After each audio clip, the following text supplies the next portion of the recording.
যেই সময় আল্লাহর নবীর সঙ্গে খাদিজার বিবাহ হয়, ওই বছর আরবের ভিতরে একটা ভূমিকম্প হয়েছিল, যার কারণে আল্লাহর ঘর কাবা ঘরের দেওয়ালের ভিতরে কিছু ফাটল ধরে গিয়েছিল। কারণ পয়গম্বর ইব্রাহিম আলাইহিস সালাতু ওয়াস সালাম যে কাবা ঘর পূর্ণ নির্মাণ করেছে, এরপর থেকে ওই পয়গম্বরের জমানা পর্যন্ত আর কাবা ঘরের কোনো মেরামত করা হয় না, অনেক পুরানো হয়ে গেছে। যার কারণে ভূমিকম্প হওয়ার কারণে কাবা ঘরের দেওয়ালে কিছু ফাটল ধরে গিয়েছে। ফাটল ধরার কারণে কুরাইশের নেতারা বলল, তারা সকলে একত্রিত হয়ে পরামর্শ করলো যে আল্লাহর ঘর কাবা ঘরের দেওয়ালে ফাটল ধরেছে, আমরা চাই এই কাবা ঘরকে আবার ভেঙে, দেওয়ালটা ভেঙে সুন্দরভাবে আবার একটা দেওয়াল আমরা তৈরি করব, কারণ পুরনো হয়ে গেছে। অর্থাৎ যেহেতু ফাটল ধরেছে, ভেঙে যাওয়ার আশঙ্কা আছে, তো আমরা চাই এই দেওয়ালকে আবার ভেঙে পূর্ণ নির্মাণ করব, সুন্দরভাবে দেওয়াল তৈরি করব। অন্যদিকে কাবা ঘরের ছাদ ছিল অনেক নিচু, যার কারণে ওর ভিতরে ইবাদত করতে কষ্ট হইত। ছাদ নিচু হওয়ার কারণে অনেকের মাথায় বাঁধত, কারণ আরবের লোক ছিল অনেক লম্বা, অনেক উঁচু ছিল। তো তারা চিন্তা করলো, পরামর্শ করলো, কাবা ঘর ভেঙে নূতন ভাবে দেওয়াল তৈরি করব, উঁচু করে দেওয়াল তৈরি করে ছাদটা উঁচু করে দেব, কারণ দেওয়াল ফাটল ধরেছে, ভেঙে যাইতে পারে, ভাঙার আশঙ্কা আছে। এই কারণে তাদের পরামর্শ দেওয়ালকে ভাঙার জন্য তারা প্রস্তুতি গ্রহণ করলো। যখনই তারা আল্লাহর ঘর কাবা ঘরের দেওয়ালের কাছে গেল, কিন্তু কেউ কাবা ঘরের দেওয়াল ভাঙার জন্য হাত দিতে রাজি হয় না। দেওয়াল ভাঙবে কিন্তু হাত দিতে কেউ রাজি হয় না, কারণ তারা আগেই জানে বাদশাহ আব্রাহা আল্লাহর ঘর ভাঙার জন্য আসছিল। ভাঙা তো দূরের কথা, মক্কায় প্রবেশ করার আগেই আল্লাহর গজবে ধ্বংস হয়ে গেছে। কথা বলেন ঠিক কিনা? এই ভয় তাদের ভিতরে আছে, কারণ এই ঘটনা সবাই জানে। দেখবেন আল্লাহর ভয় বেঈমান হোক, কাফের হোক, মুশরিক হোক, সবার ভিতরে কিছু না কিছু আছে। কথা বলেন ঠিক কিনা? হয়তো মানতে পারে না, কিন্তু ভয় আছে। কিন্তু এখন কুরাইশের নেতারা কাবা ঘরের দেওয়াল ভাঙার জন্য কেউ হাত দিতে রাজি হয় না, কারণ তারা চিন্তা করলো এই কাবা ঘর ভাঙার জন্য বাদশা আব্রাহা ছিল, আল্লাহ তাদেরকে গজব দিয়ে ধ্বংস করে দিয়েছে। অতএব আমরা যদি এখন কাবা ঘর ভাঙতে যাই, হতে পারে কোনো মুসিবত আমাদের উপরও আসতে পারে। এই ভয় নিয়ে তারা কেউ ভাঙতে রাজি হয় না। কিন্তু ওই নেতাদের ভিতরে একজন নেতা ছিল, নাম হলো ওয়ালিদ। ওই ওয়ালিদ বলল, ও নেতারা, তোমরা কেউ ভাঙতে সাহস করো না, কিন্তু আমি তোমাদেরকে কিছুটা ঘর ভেঙে দিব, কিছুটা দেওয়াল ভেঙে দিব, তারপরে বাকিটা তোমরা ভাঙবে, এরপরে কাজ শুরু করবা। কারণ ওই ওয়ালিদের মনের চিন্তা হলো বাদশা আব্রাহা কাবা ঘর ভাঙার জন্য আসে কুচিন্তা নিয়ে, ভালো চিন্তা নিয়ে আসে নাই। বাদশা আব্রাহা ভালো চিন্তা নিয়ে আল্লাহর ঘর ভাঙার জন্য আসে নাই, যার কারণে আল্লাহ পাক রব্বুল আলামিনের গজবে তারা ধ্বংস হয়ে গেছে। কিন্তু আমরা তো কাবা ঘর কুচিন্তা নিয়ে ভাঙবো না, ভালো চিন্তা নিয়ে ভাঙবো, ভালো মন মানসিকতা নিয়ে ভাঙবো। আল্লাহর ঘরকে নূতন ভাবে সংস্কার করার জন্য, মজবুত করে করার জন্য ভাঙবো। অতএব আমার আশঙ্কা হলো আল্লাহ আমাদের প্রতি গজব নাজিল করবে না। এই সাহস নিয়ে ওই কুরাইশের নেতা যুবক ওয়ালিদ আল্লাহর ঘরের দেওয়াল কিছুটা ভাঙা শুরু করলে, অনেক দূর ভাঙার পরে এখন বলতেছে, কুরাইশের নেতারা, এখন তোমরা এই দেওয়াল ভাঙো, কারণ তোমরা সাহস করো না, আমি কিছুটা ভেঙে দিলাম, এখন তোমরা এই দেওয়ালটা ভাঙো। কিন্তু নেতারা তারা বলা বলি করতেছে যে এখন আমরা ভাঙবো না, এই রাত্রটা আমরা অপেক্ষা করব, আগামীকাল ভাঙবো, কারণ দেখবো এই রাত্রে ওলিদের প্রতি কোনো মুসিবত আসে কিনা। কেমন ভয় ছিল, চিন্তা করছেন কেমন ভয়। ভাঙে দিয়েছে, এরপর ভাঙতে চায় না। তারা বলতেছে আমরা রাত্রটা অপেক্ষা করব, দেখি এই রাত্রে ওলিদের উপরে কোনো মুসিবত আসে কিনা। এই রাত্র যাওয়ার পর আগামীকাল আমরা বাকি দেওয়াল ভাঙবো, এর আগে আমরা কেউ এই দেওয়ালে হাত দিব না।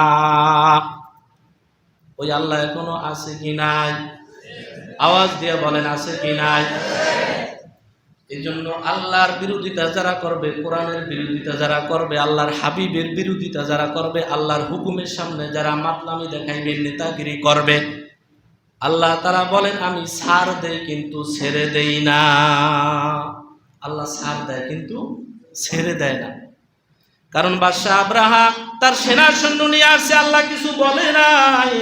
আল্লাহ তাআলা দেখতেছে, দেখি ও কত মারতে পারে। যখনই কাছাকাছি আসছে আল্লাহ কিন্তু ছাড় দিছে, ছেড়ে দেয় নাই। কথা বলেন ঠিক কিনা? এজন্য কোরআনের বিরোধিতা যারা করবে, আল্লাহর হুকুমের বিরোধিতা যারা করবে, হাদিসের বিরুদ্ধে যারা চলবে, আল্লাহ তাআলা ছাড় দিবে কিন্তু ছেড়ে দিবে না। জবাব দেন ঠিক কিনা? এজন্য সাবধান হতে হবে, হুঁশিয়ার হতে হবে, ইতিহাস থেকে শিক্ষা গ্রহণ করতে হবে। কারণ ইতিহাস থেকে যারা শিক্ষা গ্রহণ করবে না তাদের কপালে মুসিবত, অবশ্যই মুসিবত আসবে। কিন্তু আমরা দেখার পরেও, জানার পরে হুঁশিয়ার হইতে রাজি না। কথা বলেন ঠিক কিনা?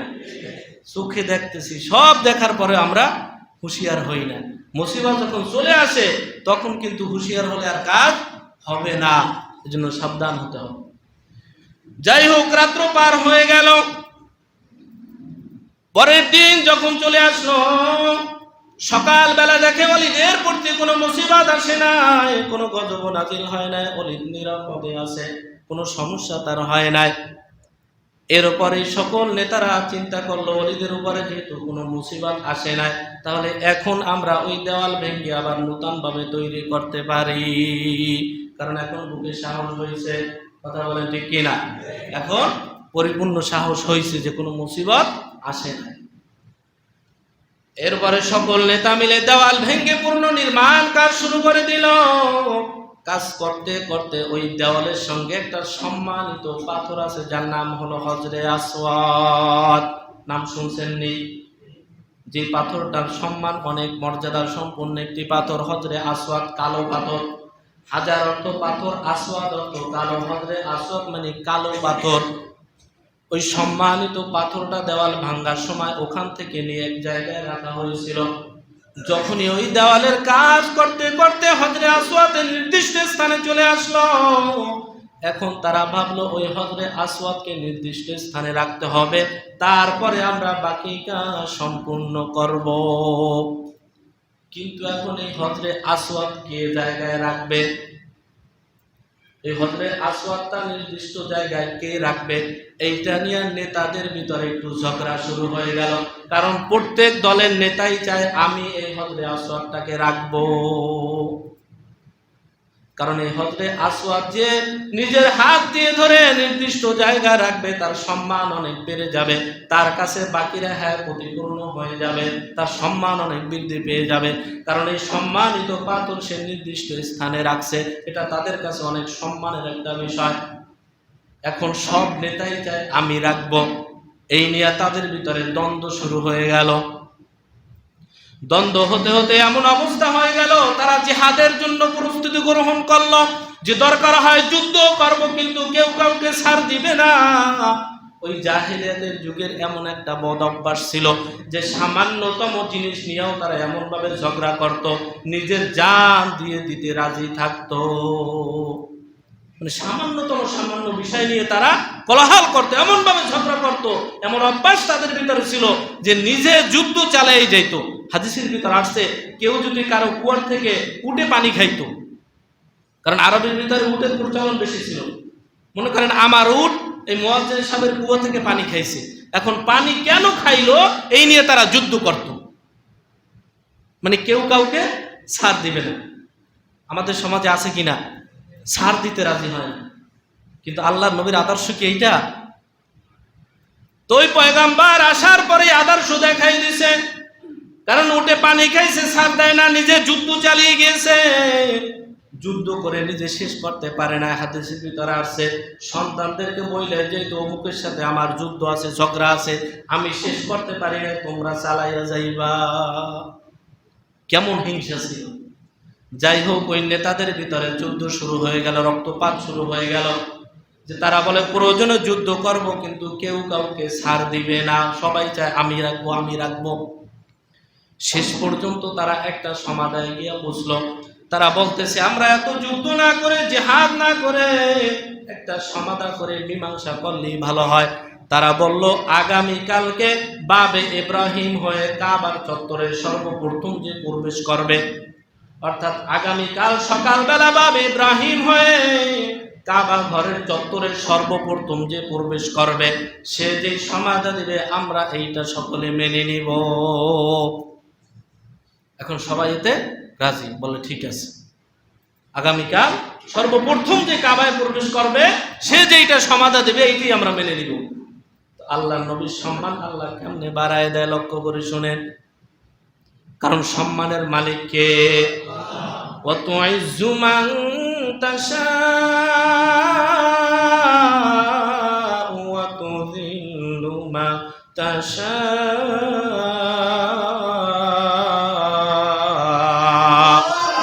বিয়াদিকাল খায়র ইন্নাকা আলা কুল্লি শাইইন কাদির।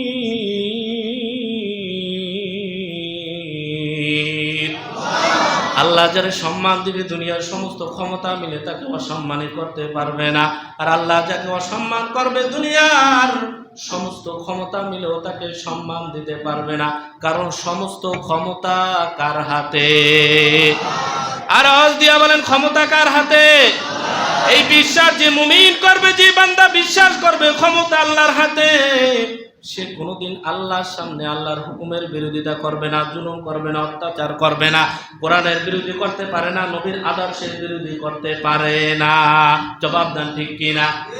কারণ ক্ষমতা যদি আল্লাহর হাতেই থাকে আমি কিছু করতে পারবো না। যাই হোক, আগামীকাল সকালবেলা দেখা গেল সর্বপ্রথম পয়গম্বর ওই বাবে ইব্রাহিম হয়ে কাবার চত্বরে প্রবেশ করেছে। সুবহানাল্লাহ। নিজাম কার? সম্মানকে বাড়াইবে। প্রত্যেকটা আরবের মানুষের হৃদয়ের ভিতরে আল্লাহর নবীর মোহাব্বত আল্লাহ কেমনে ফিট করে দেয়। কারণ নবীকে এমনিতেই ভালোবাসে না, নবীর আদর্শ দেখে, আখলাক দেখে, চরিত্র দেখে, নবীর বিচক্ষণতা দেখে আরবের ওই জাহেল মানুষগুলো নবীর ইতাআত করেছে। কথা বলেন ঠিক কিনা? ওই আদর্শ যদি আমাদের ভিতরেও থাকে, বেঈমান কাফেররা আমাদেরকেও দেখে তারা আদর্শ গ্রহণ করবে। কিন্তু আমরা তো নামে মুসলমান, কাজে কোনো খবর নাই। কথা বলে না? খবর আছে?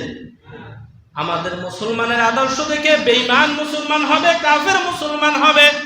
কারণ নবীর আদর্শ দেখিয়া কাফের মুসলমান হয়েছে, সাহাবায়ে কেরামের আদর্শ দেখিয়া বেঈমানরা ঈমান গ্রহণ করেছে। কিন্তু আজকে আমাদের মুসলমানের আদর্শ দেখিয়া কাফেররা বিগড়ে যায়। মুসলমান তো দূরের কথা, তারা আরো ইসলামের ভিতরে নিন্দা জানায়। কথা বলেন ঠিক কিনা? এটা কাদের দোষ? আমাদের কারণে। আমরা হলাম সেই মুসলমান। যাই হোক, পয়গাম্বার সর্বপ্রথম কাবার চত্বরে প্রবেশ করার পর সকলে দেখলেন ওই পয়গাম্বার মুহাম্মদ সর্বপ্রথম কাবার চত্বরে প্রবেশ করেছে। এখন সবাই আগে থেকেই পয়গাম্বারকে ভালোবাসে, কারণ তার আদর্শ, তার চরিত্র, তার আখলাক, তার সততা দেখে আগে থেকেই সবাই তাকে মোহাব্বত করত। আগে থেকেই পয়গাম্বারকে সবাই ভালোবাসত। আল্লাহ পাক রব্বুল আলামিন ওই আরবের অন্তরের ভিতরে, আরবদের লোকের অন্তরের ভিতরে আল্লাহর নবীর মোহাব্বত আরো বাড়িয়ে দেওয়ার জন্য আল্লাহ পাক রব্বুল আলামিনের নিজাম কত সুন্দর, কেমনে ভাবে আল্লাহ তাআলা তার সম্মান বাড়ায় দেয়।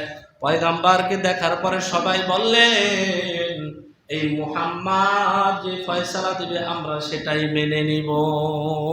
সুবহানাল্লাহ। কারণ তারা আগে থেকেই শর্ত করেছে যে সর্বপ্রথম যে কাবা প্রবেশ করবে তার ফয়সালাই আমরা মেনে নিব। এখন সকলে গিয়ে বলল, ও মুহাম্মদ সাল্লাল্লাহু আলাইহি ওয়াসাল্লাম, আমরা তো এটাই প্রতিজ্ঞা করেছি যে বাবে ইব্রাহিম হয়ে সর্বপ্রথম যে আল্লাহর বান্দা কাবার চত্বরে প্রবেশ করবে সে যেটা ফয়সালা দিবে আমরা সেইটাই মেনে নেব। অতএব আপনি আমাদের এই কোলাহলের সমস্যার সমাধান করে দেন। আমাদের যে ঝামেলা, এটা সমস্যার সমাধান আপনি করে দিবেন। আল্লাহ নবীর বিচক্ষণতা কেমন ছিল! পয়গম্বর তার জ্ঞানের মাধ্যমে কেমনে ভাবে সূক্ষ্মভাবে সমাধান করে দিলেন। কারণ এই সামান্য জিনিস নিয়ে তারা জিহাদ করার জন্য রাজি হয়ে গেছে। তো আল্লাহর নবী কত সুন্দরভাবে সমাধান করতেছে শোনেন। পয়গম্বর বললেন, ও কুরাইশের নেতারা, আপনারা আমার হাতে একটা সুন্দর বড় একটা চাদর এনে দেন। কি বলছে? যে আমার কাছে বড় একটা চাদর নিয়ে আসেন। আল্লাহর নবীর কথা অনুসারে তারা সুন্দর একটা চাদর নিয়ে আসলো। পয়গম্বর ওই চাদরটা নিয়ে সবাইকে বললেন, এই চাদরটা আপনারা মেলেন। চাদরটা সরাইয়া ওই হজরে আসওয়াদের পাথরের কাছে নিয়ে আপনারা রাখেন। সকল নেতারা ওই চাদরটা সরাইয়া হজরে আসওয়াদের কাছে নিয়ে রাখলেন, ওই পাথরের সামনে নিয়ে রাখলেন। আল্লাহর নবী নিজ মুবারক হাত দিয়ে পাথরটাকে চাদরের উপরে উঠাইলেন। সুবহানাল্লাহ। পয়গম্বরের নিজ হাত দিয়ে পাথরটাকে চাদরের উপরে উঠাইয়া ডাক দিয়ে বলে, ও কুরাইশের নেতারা, আপনারা সকলে এই চাদরটা হাত দিয়া ধরে। সুবহানাল্লাহ। সকল নেতাদেরকে বললেন, আপনারা এই চাদর সবাই ধরেন। সকল নেতারা চারদিক থেকে চাদরটাকে ধরলেন। এরপরে পয়গম্বর বলেন, এখন এই চাদরটাকে উঁচু করিয়া ওই দেওয়ালের নিকটে গিয়া রাখে। সকল নেতারা চাদরটাকে ধরিয়া দেওয়ালের নিকটে নিয়ে রাখলেন। পয়গম্বর নিজ হাতে হজরে আসওয়াদকে উঠাইয়া ওই নির্দিষ্ট স্থানে রেখে দিলেন। সুবহানাল্লাহ। এই বিচক্ষণতা দেখে সকলে খুশি হয়ে গেলেন আর আশ্চর্য হয়ে গেলেন। যে জিনিস নিয়ে, সামান্য জিনিস নিয়ে আমরা এত কোলাহল করেছি, যুদ্ধ করতে রাজি হয়ে গেছি, কিন্তু এই মুহাম্মদ কত সুন্দর করে সমাধান দিলেন। এই জিনিসটা দেখার পরে প্রত্যেকটা মানুষের অন্তরের ভিতরে আল্লাহ নবীর মুহাব্বত পরিপূর্ণভাবে ভরপুর হয়ে গেল। সুবহানাল্লাহ। এজন্য সম্মানের মালিককে, যেই নবী ছিলেন, তিনি যেই নবীর সম্মান নাই, যেই নবীর অর্থ নাই, আল্লাহ পাক রব্বুল আলামিন তার হাবিবকে অর্থ দিলেন, সম্মান দিলেন, ইজ্জত দিলেন। আস্তে আস্তে করে পয়গম্বরের সম্মান সমস্ত আরবের ভিতরে ছড়িয়ে পড়ল। সুবহানাল্লাহ।